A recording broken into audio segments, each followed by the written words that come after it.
Assalamualaikum warahmatullahi wabarakatuh.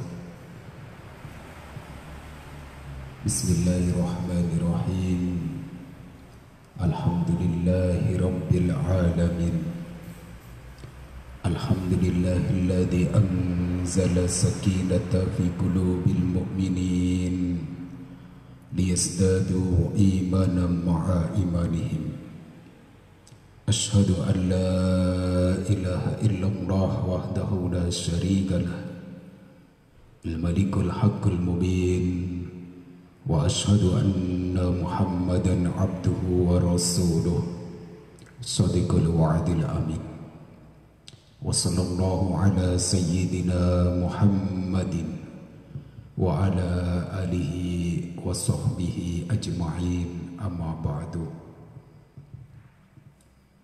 Sa'adatul afa wal kurama ingkang kawula taati, ingkang kawula bekteni, saha sanget kawula barokah doanipun para bapak yai, para ibu nyai, bapak ustad, ibu ustadzah, saha jamaah pengajian Masjid Hidayatullah ingkang insyaallah sedaya minjang lebet swarganipun Gusti Allah. Alhamdulillahirabbil alamin. Ing enjang menika kula panjenengan sedaya kaliyan Gusti Allah tasih diparingi nikmat iman, tasih diparingi nikmat Islam, dan tasih diparingi nikmat berupa hidayah kalian Gusti Allah. Nikmat iman niki nikmat ingkang luar biasa sangat saking Gusti Allah. Kula panjenengan sedaya niki patut bersyukur, patut merasa sangat berterima kasih kepada Allah karena nyawa kita ini ditaruh di dalam jasad, di mana jasad ini bernama manusia. Kita menjadi makhluk yang paling mulia di antara makhluk-makhluk yang lain. Jenengan bayangne umpami ruh kula panjenengan sedaya niki dilebokne ning gone awake jingklong misale. Niku lek uripe lek rekoso banget, golek panganan wae, lek jingklong niku nyanti-nyanti nyawanya terancam. Nah, kita ditaruh di tubuh yang sempurna, kemudian patut berterima kasih lagi kepada Allah. Kita diberi nikmat berupa iman. Jenengan bayang nih, sakniki menungso teng donya niki jumlahe menurut survei napa sensus penduduk terakhir niku wonten 8 miliar. Di antara 8 miliar penduduk dunia ini yang memeluk agama Islam itu hanya sekitar 2 miliar. Dari 2 miliar niku masih Islam dalam KTP, masih Islam dalam status. Belum Islam yang melaksanakan perintah-perintah Allah. Kalau kita breakdown lagi, diturunkan lagi berapa jumlah orang yang mampu menjadi orang Islam yang melaksanakan perintah-perintahnya Allah. Niki khususnya jamaah Masjid Hidayatullah niki pagi-pagi Allah sudah membimbing kita, memperjalankan kita dari rumah menuju Masjid Hidayatullah ini untuk bisa sama-sama jamaah sholat subuh. Ini bukan karena kemampuan kita, bukan karena kita punya kekuatan. Allah lah yang membangunkan kita pagi hari tadi untuk bisa sholat subuh berjamaah di masjid yang kita cintai ini. Makanya lek tangi turu, alhamdulillahilladzi ahyana. ahyana ba'dama amatana wa ilaihin nusur. Kula panjenengan sedaya niku lek sare niku separone mati, sibagul maut. Wong turu niku separone mati.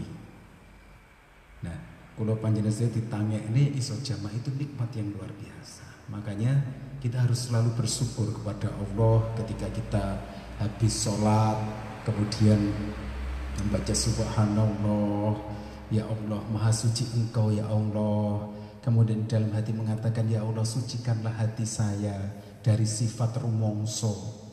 Rumongso dadi wong sing ahli ibadah, rumongso dadi wong sing sugih, rumongso dadi wong sing niki niku kita hilangkan semua.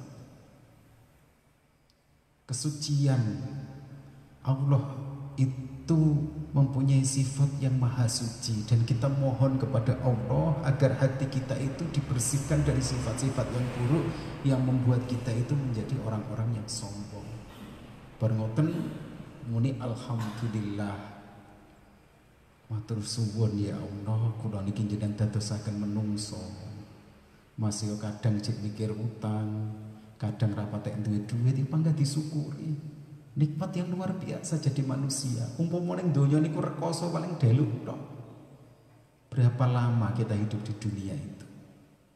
Sing biyen sing saiki umur pun 50 niku nek ditakoki, biyen zaman sekolah wis suwi apa ora? Rumasane koyo diingi SD. Ujuk-ujuk wis duwe anak. Ujuk-ujuk wis duwe putu dan lain sebagainya. Hidup itu tidak lama. Umpama rekoso ning donya ora suwe. Sugiyo ning donya ora suwe. Yang penting itu adalah apa yang kita persiapkan ketika nanti kita menghadap Allah. Makanya kula panjenengan sedaya ini kudu bersyukur, selalu mengucapkan alhamdulillah, minimal bersolat niku zikir alhamdulillah, alhamdulillah, alhamdulillah 33 kali. Mugi-mugi kula panjenengan sedaya tansah ditetesaken orang-orang yang ahli syukur, karena janjinya Allah kalau kita menjadi orang-orang yang selalu bersyukur, la ing sakartum la azidannakum, la gelem syukur maka Allah akan menambah nikmatnya. Makanya setiap pertemuan kula panjenengan sedaya harus biasa mengucapkan alhamdulillah. Salawat biqauli Allahumma salli wa sallim ala sayyidina Muhammad wa ala ali sayyidina Muhammad. Mugi kalimpahaken dumateng baginda Rasulullah sallallahu alaihi wasallam ingkang sampun nuduhaken kula panjenengan sedaya pripun carane dados tiyang-tiyang ingkang bahagia, pripun carane dados tiyang-tiyang ingkang bejo, pripun carane dados tiyang-tiyang ingkang mulya, mulya teng donya, mulya teng akhirat. Mugi-mugi kula panjenengan sedaya benjang wonten yaumil akhir sedaya angsal syafaatipun Kanjeng Nabi Muhammad sallallahu alaihi wasallam, mlebet barisanipun Kanjeng Nabi Muhammad sallallahu alaihi wasallam ingkang akhiripun mugi-mugi kula panjenengan sedaya benjang saged mlebet swarganipun Gusti Allah sareng-sareng kalian Kanjeng Nabi Muhammad sallallahu alaihi wasallam. Amin ya rabbal alamin. Para jamaah ingkang dirahmati Allah, dek wingi kula sampun mengurai bahwa puasa itu adalah sebuah pelatihan yang didesain oleh Allah, yang pengikutnya umat manusia di seluruh dunia, yang tujuannya yaitu Allah ingin agar kita semua menjadi orang-orang yang bertakwa. Nah, sekarang kita coba mengurai secara manajemen bagaimana hikmah dari puasa ini.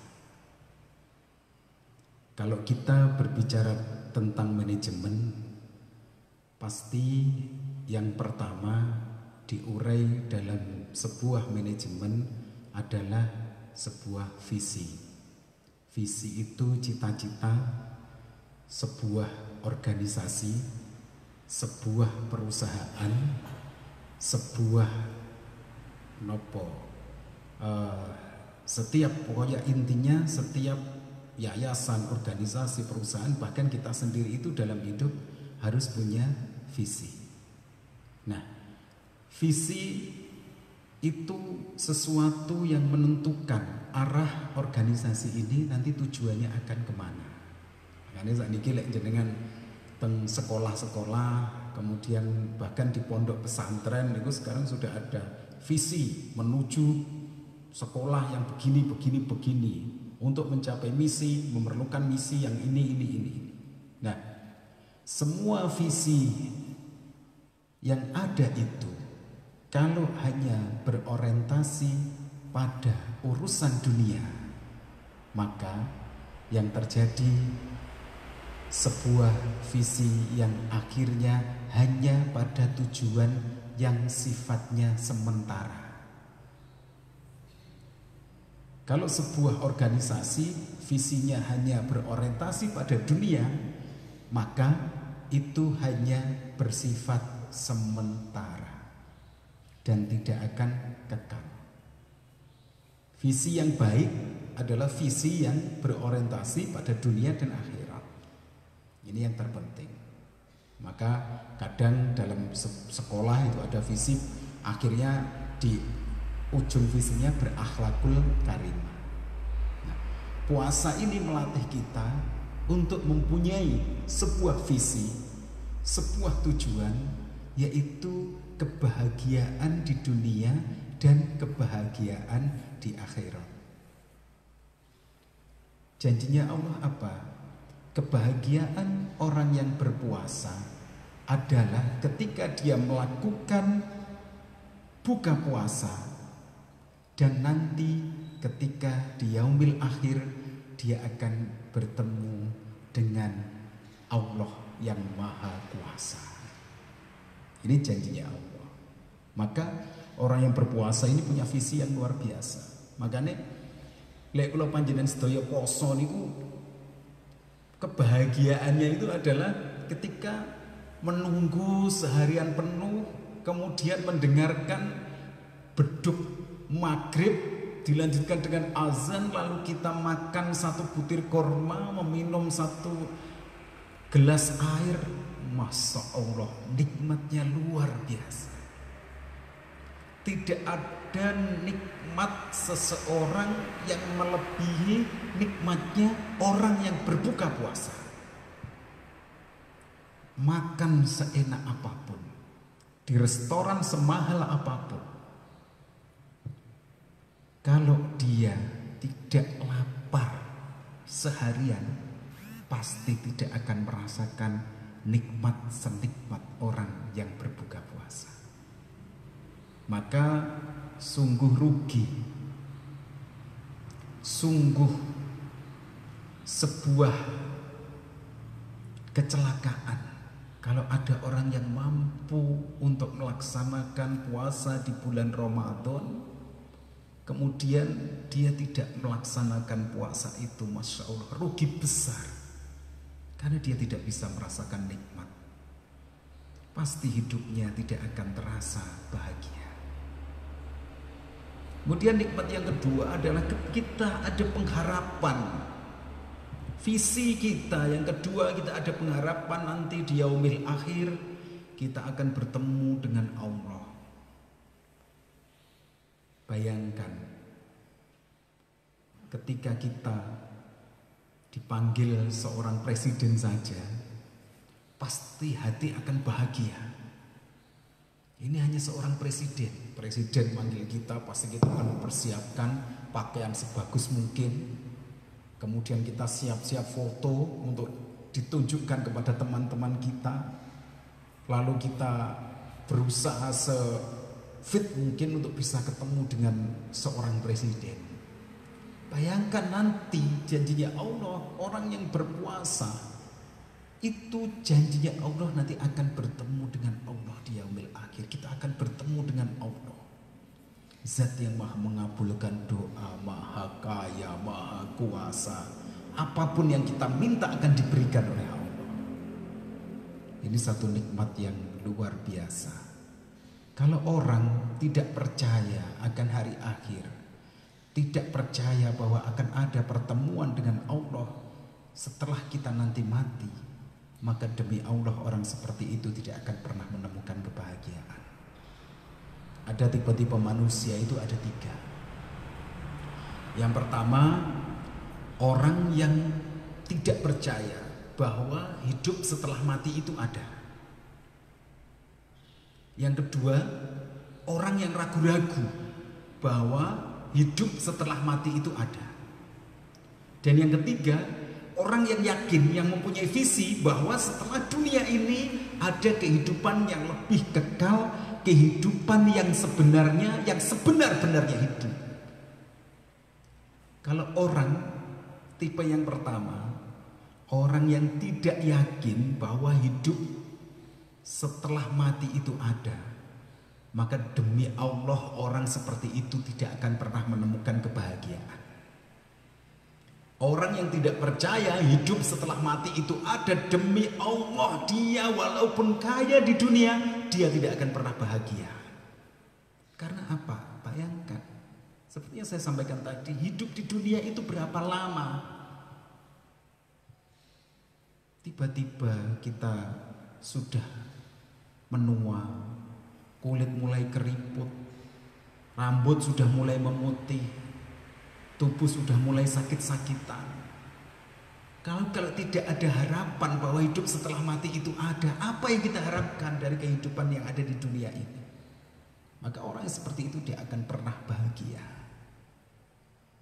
Kemudian yang kedua, orang yang yakin bahwa hidup, orang yang ragu-ragu bahwa hidup setelah mati itu ada. Baginya, jangan-jangan hidup setelah mati itu tidak ada. Kan belum ada buktinya. Nah, orang yang seperti ini juga tidak akan pernah bahagia. Karena dia tidak yakin bahwa hidup setelah mati itu ada. Dia masih ragu-ragu.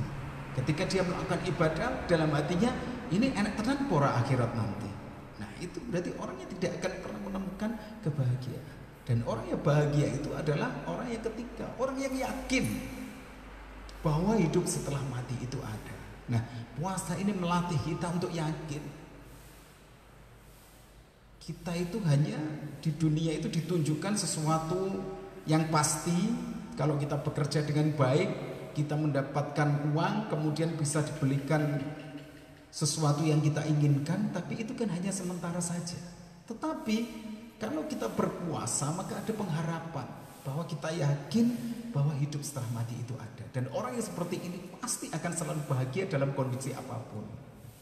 Ketika dia dalam kondisi sempit, dia yakin ini sebuah ujian dari Allah.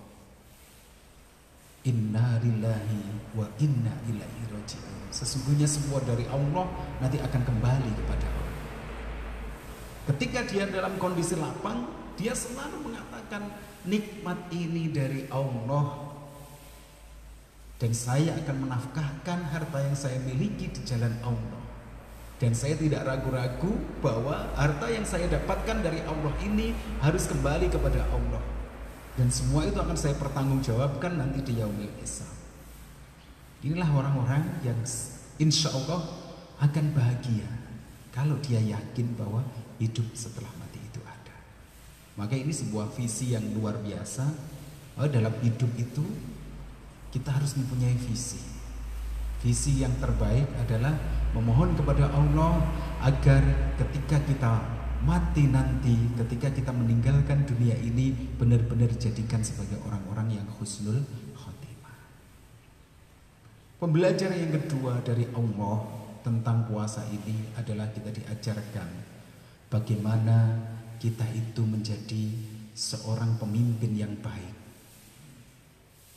Saat ini banyak orang yang ingin menjadi pemimpin. Banyak orang yang ingin mempunyai kedudukan. Banyak orang yang ingin mempunyai jabatan.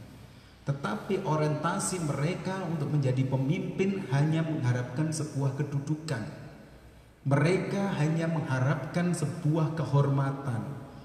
Ketika mendapat amanah menjadi seorang pemimpin, dia tidak mampu menunjukkan arah kepada anak buahnya, menunjukkan arah kepada yang dipimpin kemana dia akan menuju. Kemana tujuan akhir dari sebuah organisasi, dari sebuah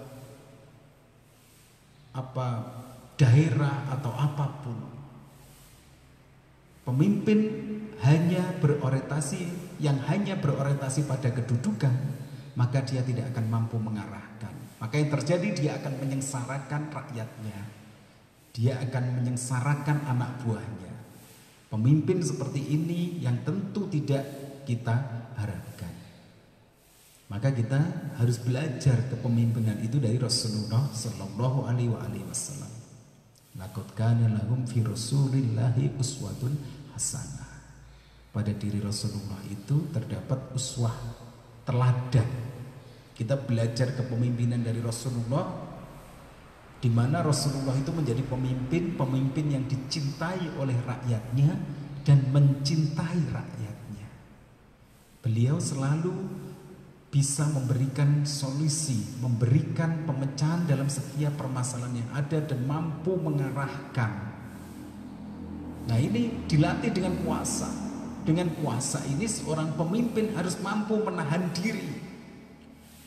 dirinya dari segala keinginan yang sifatnya duniawi dan ingin menguntungkan dirinya sendiri.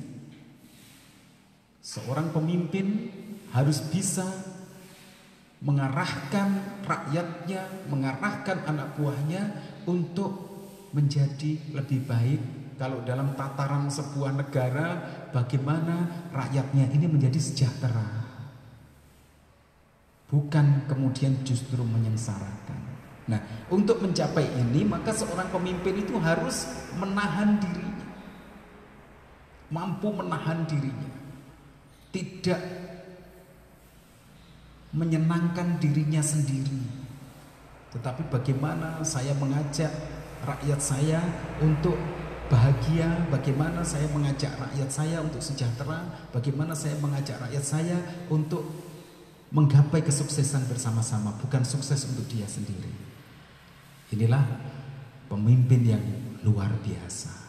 Mudah-mudahan kita semua dijadikan pemimpin yang benar-benar amanah, pemimpin yang dicintai rakyatnya dan mencintai rakyatnya. Minimal kita ini adalah pemimpin dalam sebuah keluarga. Bagaimana anak-anak kita mencintai kita, bagaimana pasangan hidup kita mencintai kita, bagaimana tetangga kita mencintai kita. Dan semua itu tidak hanya ingin mendapat penghormatan dari manusia, tetapi kita hanya ingin mengharapkan pujian dari Allah Subhanahu wa Ta'ala. Bukan, sekali lagi, bukan ingin mendapatkan pujian dari manusia. Ini hikmah yang pertama tentang kepemimpinan. Kemudian yang kedua, bagaimana puasa itu melatih kita untuk belajar dengan benar. Dalam hidup ini kita selalu belajar dan belajar. Ketika orang mendapatkan ilmu, tetapi ilmu yang didapatkannya itu hanya berorientasi untuk keuntungan dirinya sendiri, maka akan mencelakakan orang lain. Kita pasti pernah mengetahui sejarah bagaimana sebuah ciptaan anak manusia mampu meluluh lantakkan dua kota yang besar di Jepang, yaitu Hiroshima dan Nagasaki. Orang ilmu pengetahuan mampu membuat sebuah bom atom, tetapi bom atom yang dibuat itu ternyata hanya bisa menghancurkan dua kota yang besar, yang akhirnya bahkan sampai sekarang radiasi yang diakibatkan oleh bom atom itu masih dirasakan oleh masyarakat Hiroshima dan Nagasaki. Banyak orang-orang yang cacat, bahkan orang yang hancur lebur ketika itu. Karena apa? Ilmu pengetahuan tidak digunakan dengan baik. Ilmu pengetahuan hanya berorientasi pada dirinya sendiri, bahkan berorientasi menguntungkan dirinya sendiri yang akhirnya menyengsarakan orang lain. Kita pasti juga pernah tahu bagaimana selama berpuluh-puluh tahun bahkan ratusan tahun dunia barat begitu mengagung-agungkan kecerdasan intelektual. Orang dianggap sukses ketika dia mempunyai kecerdasan intelektual yang bagus. Dia dianggap sukses kalau IQ-nya tinggi. Ternyata apa? Ketika hanya mengandalkan kecerdasan intelektual saja, maka banyak orang-orang yang cerdas, banyak orang-orang yang pinter tapi nggak benar. Pinter tapi tujuannya hanya untuk dirinya sendiri. Sehingga apa yang terjadi sekarang? Hanya karena mengagung-agungkan sebuah kecerdasan intelektual, sekarang banyak orang-orang yang sengsara akibat itu. Banyak orang-orang yang gak benar, yang akhirnya membuat dunia ini berantakan. Ini karena apa? Ilmu pengetahuan digunakan untuk dirinya sendiri, menguntungkan dirinya sendiri, tidak untuk kemaslahatan umat. Maka kita dilatih dengan puasa. Bagaimana ilmu yang kita dapatkan ini bermanfaat untuk orang lain, tidak untuk diri kita sendiri, baik itu ilmu dunia maupun ilmu akhirat. Punya ilmu sedikit diamalkan. Punya ilmu dunia kita tularkan kepada orang lain. Bagaimana kita sejahtera bersama-sama, bagaimana kita sukses bersama-sama. Ini diantara dua hikmah tentang manajemen puasa yang mudah-mudahan bisa bermanfaat untuk kita semua. Mohon maaf jika ada kekurangan. Mudah-mudahan kita semua oleh Allah dijadikan sebagai orang-orang yang selalu istiqomah dalam menjalankan ibadah, dan mudah-mudahan puasa yang kita lakukan ini tidak hanya puasa Ramadan ini saja. Mudah-mudahan nanti setelah puasa Ramadan kita bisa melakukan puasa-puasa sunnah, misalkan puasa Senin Kamis, atau puasa minimal puasa tengah bulan, Ayyamul Bait, atau syukur-syukur kalau kita bisa melakukan puasa Nabi Daud, sehari puasa sehari tidak, sehari puasa sehari tidak. Itu akan melatih diri kita. Minimal puasa Senin Kamis itu akan melatih kita untuk menjadi orang-orang yang baik. Sekali lagi, dunia ini tidak lama, kita hidup di dunia tidak lama. Tapi kalau kita bisa bermanfaat, kalau kita bisa menjadi orang-orang yang baik, insya Allah kita akan menjadi orang-orang yang husnul khotimah. Dan mudah-mudahan kita semua dijauhkan dari wabah, dijauhkan dari musibah. Mudah-mudahan penyakit yang ada di seluruh dunia ini, virus COVID-19 ini, segera oleh Allah diangkat dari kita sejauh-jauhnya, dan kita beserta keturunan kita dijauhkan dari ini, dan mudah-mudahan kita semua dijadikan sebagai orang-orang yang husnul khotimah. Terima kasih atas segala perhatiannya. Mohon maaf jika ada kekurangan. Wallahul muwaffiq ila aqwamit thoriq. Wassalamualaikum warahmatullahi wabarakatuh.